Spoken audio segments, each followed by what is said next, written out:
এই যে ছোট বাচ্চাটা, ঠিক আছে আর কি, মানে আর কি এই বাচ্চাটার ভবিষ্যৎ তো আমরা ওরকম ভাবে করে দিতে পারতাছি না, কিন্তু আমরা হচ্ছে একটা উসিলা তো আর কি, আমাদেরকে কিছু ভাই সাহায্য করার কারণেই কিন্তু আমরা এত দূর করতে পারছি। তো ইনশাল্লাহ আমরা চেষ্টা করবো ওর জন্য আরো কিছু করার, কিন্তু আপাতত যতটুকু আমরা পারছি আমরা ততটুকুই চেষ্টা করছি। তো বাবা দোয়া করি সবসময় আরো বড় হও। এটা কি হয় দাদু? দাদু। তো দাদুর জন্য সবসময় দোয়া করবা, আর দাদু যা করতেছে তোমার জন্য এটা আজীবন মনে রাখবা, ঠিক আছে? মাশাআল্লাহ।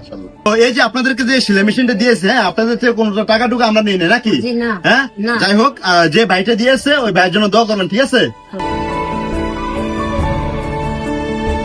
নতুন করে বাচ্চাটার বিষয়ে বলার মতো কিছুই নাই। আসলে বলতে গেলে বাচ্চাটার বাবা মা আপাতত দুনিয়াতে কেউই নাই। মা আছে, কিন্তু মা আছে জেলখানায়। আর মা জেলখানায় যাওয়ার কারণ হচ্ছে মা বাচ্চার বাবাকে মাইরে ফেলছে কোন একটা পরকীয়া সম্পর্কের ঝামেলার কারণে।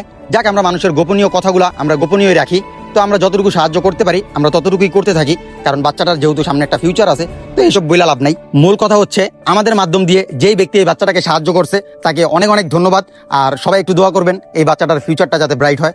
আসসালামু আলাইকুম।